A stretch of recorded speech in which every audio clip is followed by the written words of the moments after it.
नमस्कार दोस्तों। मैं सुमित साहू और आप देख रहे हैं मेरा चैनल अमित सुमित। ठीक है। और जैसे कि आप सबको पता है कि हमने एसीएफ और रेंजर के एग्जाम को दिमाग में रखते हुए या पॉइंट में रखते हुए सीजीपीएससी के लिए छत्तीसगढ़ सामान्य अध्ययन जो है उसकी एक सीरीज स्टार्ट की है और जिसके लिए हमने अब तक टोटल 4 वीडियोस अपने चैनल में अपलोड किए हैं। वो चारों वीडियोस बहुत ही इंपॉर्टेंट है छत्तीसगढ़ के सामान्य अध्ययन के दृष्टिकोण से।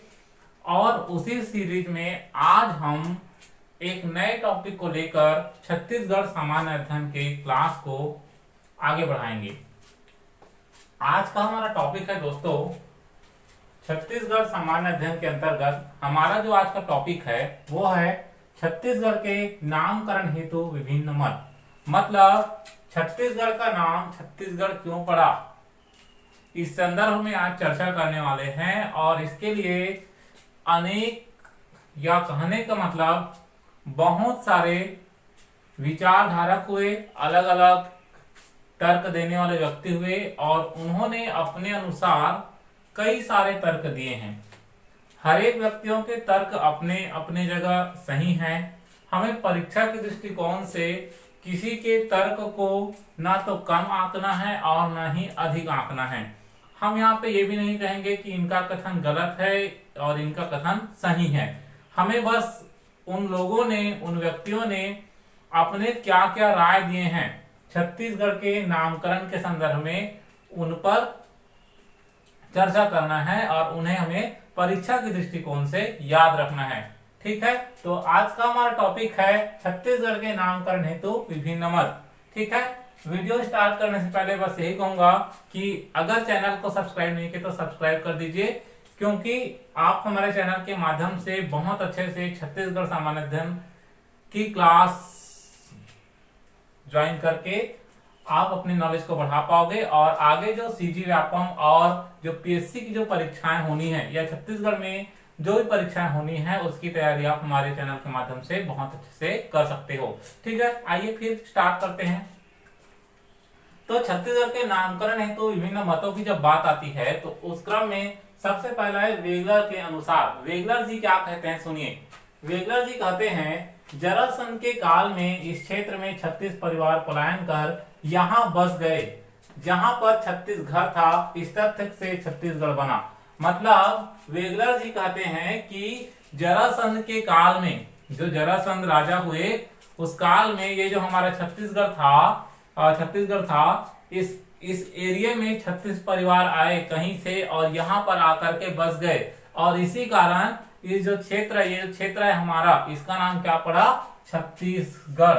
ठीक है। तो वेगलर जी के अनुसार क्या हुआ कि वेगलर जी ये कहते हैं कि जरासंध का जो काल था उसमें कहीं से 36 परिवार आए और अपने लिए 36 घर बनाए और इन क्षेत्रों में रहने लगे। किन क्षेत्रों में, वर्तमान के छत्तीसगढ़ में। और इन्हीं 36 परिवारों के कारण इसका नाम छत्तीसगढ़ पड़ा। ऐसा किसका मत है, वेगलर के अनुसार। ठीक। तो वेगलर के अनुसार ये वाली बातें आप ध्यान रखेंगे। जरासंध के काल में इस क्षेत्र में 36 परिवार पलायन कर यहाँ पर बसे और 36 घर था उस समय और जिस कारण से क्या कहा गया, छत्तीसगढ़। ये इनका मत है। किसका मत है, वेगलर का। तो वेगलर का मत आपको इस तरीके से याद करना है, अपने अपने विचार रख रहे हैं। ठीक है। तो ये हो गया वेगलर। जरासंध के काल वाली बात किसने कही है, वेगलर ने 36 परिवारों का जिक्र किया है और 36 घर का, और इस तथ्य के आधार पर छत्तीसगढ़ नाम पड़ा। ऐसा किसका विचार है, वेगलर जी का। ओके। चलिए अगला है mister J T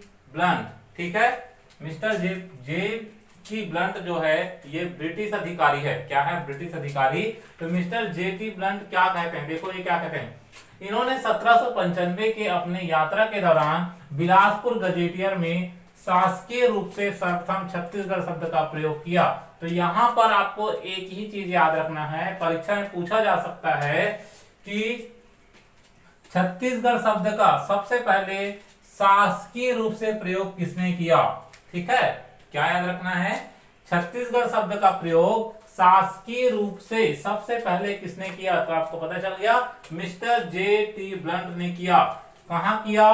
Bilaspur gazetteer में किया। ठीक है, तो ये दूसरा कंटेंट आपको इस तरीके से याद रखना है कि मिस्टर जे.टी. ब्लंट जो थे ना, उन्होंने शासकीय रूप से पहली बार छत्तीसगढ़ शब्द का प्रयोग किया है। बस इस यहां से याद रखना है। पहला वाला क्लियर हो गया, दूसरा भी शायद आपको क्लियर हो चुका होगा। बस सुनते रहिए कंटेंट को और इसको नोट कीजिएगा। ठीक है, तीसरा है एक इतिहासकार हुए चिस्म। तो चिस्म जी क्या कहते हैं इसको समझिए। तो इतिहासकार चिस्म अपना मत देते हुए कहते हैं कि कलचुरी शासक कल्याण साय ने इस क्षेत्र में छत्तीसगढ़ बनाए। देखिए एक इतिहासकार हुए चिस्म जी क्या कहते हैं? कलचुरी शासक जो कल्याण साय थे, है ना, एक कलचुरी शासक की बात करते हैं।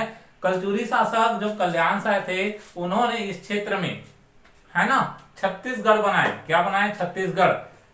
चिस्म जी कहते हैं कि इस क्षेत्र में जो कलचुरी शासक थे कल्याण साय, है ना, उस कल्याण साय ने छत्तीसगढ़ बनाए। क्या बनाए? छत्तीसगढ़। और वो छत्तीसगढ़ किस प्रकार बनाए? ये अगर शिवनाथ नदी है, ध्यान दीजिए, ये अगर क्या है? शिवनाथ नदी, तो शिवनाथ नदी के ऊपर की ओर मतलब उत्तर दिशा में 18 गढ़ बनाए और शिवनाथ नदी के दक्षिण दिशा में कितने गढ़ बनाए? 18 गढ़। मतलब इतिहासकार चिस्म के अनुसार क्या कहते हैं वो कि इस क्षेत्र में एक कलचुरी शासक हुए थे किसी जमाने में, और कलचुरी शासक कल्याण साय ने टोटल छत्तीसगढ़ बनाए। छत्तीसगढ़ कैसा था? जो शिवनाथ नदी है, शिवनाथ नदी के उत्तर की ओर 18 गढ़ थे और उसके नीचे की ओर कितने गढ़ थे? 18 गढ़। इस तरह से टोटल 36 गढ़। और इन्हीं गढ़ों के कारण शिवनाथ नदी के उत्तर में 18 गढ़ और शिवनाथ नदी के नीचे में 18 गढ़ के कारण ही इस क्षेत्र का नाम क्या पड़ा? छत्तीसगढ़। यहां पे मैं बता देना चाहता हूं कि ऊपर के जो 36 गढ़ थे, सॉरी 18 गढ़ थे उत्तर दिशा में, ये रतनपुर के अंदर आता था। किसके अंदर? रतनपुर। बाद में हम इन 18 गढ़ और इन 18 गढ़ों के बारे में भी जानेंगे। तो ये रतनपुर के अंतर्गत आता था। और नीचे वाला जो था, है ना, एक मिनट, ऊपर रतनपुर के अंतर्गत और ये वाला, हाँ, ये रायपुर के अंतर्गत आता था। ठीक है, तो ऊपर रतनपुर के अंतर्गत और नीचे वाला रायपुर के अंतर्गत, ये भी आप ध्यान रखेंगे। ठीक है, तो तीसरा किसके अनुसार? इतिहासकार चिस्म के अनुसार कलचुरी शासक एक कल्याण साय हुए जिन्होंने छत्तीसगढ़ का निर्माण किया, जिसमें से शिवनाथ नदी के उत्तर दिशा में 18 गढ़ मौजूद थे और शिवनाथ नदी के नीचे में 18 गढ़ मौजूद थे। इस प्रकार 18 और 18 छत्तीसगढ़ हुए और इस तरीके से इस क्षेत्र का नाम क्या पड़ गया? छत्तीसगढ़। सब अपना अपना विचार दे रहे हैं, इन विचारों को आपको ध्यान में रखना है। चलिए अगला है कवि गोपाल मिश्र। तो देखिए गोपाल मिश्र जी क्या कहते हैं। गोपाल मिश्र भी पुनः एक कलचुरी शासक का जिक्र करते हैं। गोपाल मिश्र जी क्या कहते हैं, देखो, गोपाल मिश्र के अनुसार कलचुरी शासक राज सिंह के दरबारी कवि गोपाल मिश्र ने 1746 में अपनी रचना खूब तमाशा में छत्तीसगढ़ी भाषा का उल्लेख किया है। तो इसको आपको कैसे याद रखना है? एक कलचुरी शासक थे राजसी, तो कलचुरी शासक राजसी के एक दरबारी कवि हुआ करते थे। कौन? कवि गोपाल मिश्र जी, है ना, ध्यान से सुनिए। कलचुरी शासक राजसी के दरबार में एक दरबारी कवि हुए गोपाल मिश्र जी। ठीक है, तो गोपाल मिश्र जी ने 1740 में अपनी एक रचना है, उनकी एक रचना है खूब तमाशा। आपको कंटेंट क्या याद रखना है, इसको भी सुनिए कि गोपाल मिश्र जी की रचना का क्या नाम है। तो ये आपको याद रखना है, खूब तमाशा। ठीक है, और इसी खूब तमाशा में सबसे पहली बार छत्तीसगढ़ी भाषा का उल्लेख हुआ है। ठीक है, तो ये पेपर में पूछा जा सकता है कि छत्तीसगढ़ी भाषा का उल्लेख सर्वप्रथम कहाँ मिला है या कहाँ हुआ है। तो आपको बताना पड़ेगा दोस्तों कि जो कलचुरी शासक राज सिंह के जो दरबारी कवि थे गोपाल मिश्र जी, उनकी रचना खूब तमाशा में। और यहाँ पे एक चीज और पूछा जा सकता है कि खूब तमाशा के लेखक या रचनाकार कौन है? तो गोपाल मिश्र जी है। और इन्होंने इसकी रचना कब की थी? 1746 में। कब किया था? 1746 में। तो यहां से ये वाला कंटेंट भी आपको याद रखना है। ठीक, चलो अगले पांचवें व्यक्ति के बारे में जानते हैं जो अपना तर्क दिए हैं और उनका तर्क क्या है ये भी हम समझने का प्रयास करते हैं। ठीक, तो देखिए हीरालाल के अनुसार, हीरालाल जी क्या कहते हैं? महाजनपद काल में छत्तीसगढ़ चेदीस महाजनपद के अंतर्गत आता था। देखिए महाजनपद काल की बातें यहाँ पे हो रही है। तो महाजनपद काल में जो छत्तीसगढ़ था वो चेदीस महाजनपद के अंतर्गत आता था। ठीक है, यह आगे क्या कहता है, यही कालांतर में चेदीसगढ़ फिर छत्तीसगढ़ कहा गया। मतलब ये कहते हैं कि महाजनपद काल में एक जगह था चेदीस। ठीक है, तो चेदीस जो था वो महाजनपद के अंतर्गत आता था और इस क्षेत्र को मतलब जो चेदीस था उसे चेदीसगढ़ कहा गया बाद में, और यही चेदीसगढ़ का नाम चेंज होकर के क्या पड़ गया, छत्तीसगढ़। ठीक है, तो हीरालाल के अनुसार ये चेदीस शब्द को याद रखिए और चेदीस से फिर चेदीसगढ़ बना और इसी का नाम रूपांतरित होकर के क्या हो गया, छत्तीसगढ़। ठीक, तो एक बार इन पांचों कंटेंट मैं आपको बहुत अच्छे से बता देता हूँ।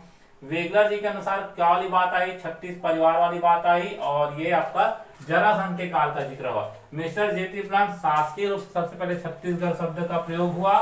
इतिहासकार जिसमे के अनुसार ये कल्याण साय जी की छत्तीसगढ़ वाली बात हुई, 18गढ़ उत्तर की ओर और 18गढ़ नीचे की ओर।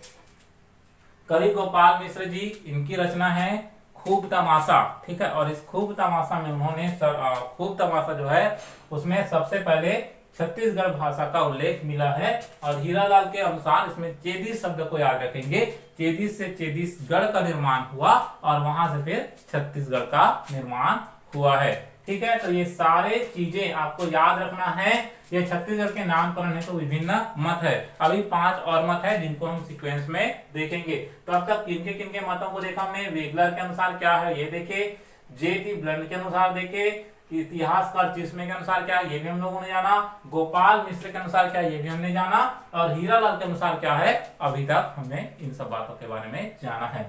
अगर वीडियो आपको अच्छा लग रहा हो तो वीडियो को लाइक कीजिए, फिर आगे बढ़ते हैं। ठीक है, हाँ तो दोस्तों अभी तक हमने 5 व्यक्तियों के तर्कों को जाना, अब हम लोग पुनः आगे बढ़ते हैं। ठीक है, तो छठे व्यक्ति है बाबू रेवा राव। बाबू रेवा राव जो थे वो आधुनिक इतिहासकार हैं। कौन है, आधुनिक इतिहासकार है, और इनकी एक रचना है विक्रम विलास। और यहाँ पे मैं बता देना चाहता हूँ आप सबको कि बाबू रेवा राव की रचना विक्रम विलास में सबसे पहले छत्तीसगढ़ शब्द का प्रयोग हुआ। देखो उल्लेख तो उसके में मिला था, है ना, अभी हमने बताया था, लेकिन जो सबसे पहले जो प्रयोग हुआ है छत्तीसगढ़ शब्द का वो कहाँ हुआ है, बाबू रेवा राव के विक्रम विलास में। तो आप ये चीज और याद रखेंगे यहाँ से कि विक्रम विलास के रचनाकार, विक्रम विलास के रचनाकार कौन है, तो विक्रम विलास के रचनाकार कौन है, बाबू रेवा राव। और इसी में सबसे पहले छत्तीसगढ़ शब्द का प्रयोग हुआ है।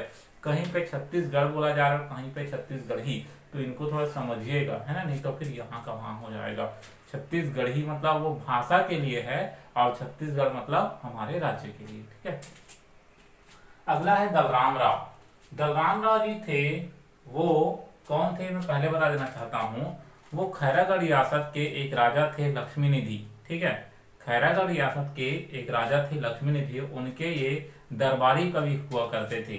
कौन, दलराम राव। ठीक है, और इसी दलराम राव ने सर्वप्रथम छत्तीसगढ़ी भाषा का प्रयोग किया है। किसका प्रयोग किया है, छत्तीसगढ़ी भाषा का प्रयोग किया है, ये भी आप याद रखेंगे। कुछ बातें और, ये हो गया ये छत्तीसगढ़ी भाषा और ये छत्तीसगढ़ी शब्द, छत्तीसगढ़ शब्द। ओके, अब मैं 3 कालों के बारे में बताता हूँ, एक रामायण काल, एक महाभारत काल और एक गुप्त काल।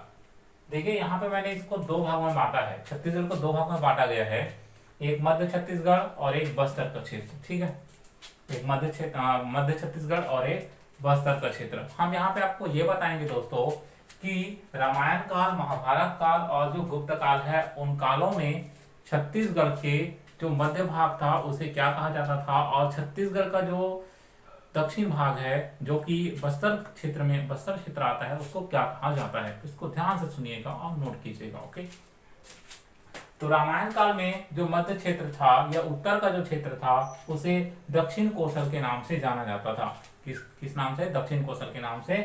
और वही बस्तर के क्षेत्र को दंडकारण्य कहा जाता था। एक बार और सुने, रामायण काल में मध्य छत्तीसगढ़ को मतलब उत्तर भाग को दक्षिण कोसल कहा जाता था और बस्तर के एरिया को दंडकारण्य कहा जाता था। हो गया। अगला है महाभारत काल में इसी मध्य क्षेत्र को प्राक कौशल कहते थे, जबकि बस्तर के क्षेत्र को कांतार के नाम से जाना जाता था। किस नाम से? कांतार के नाम से।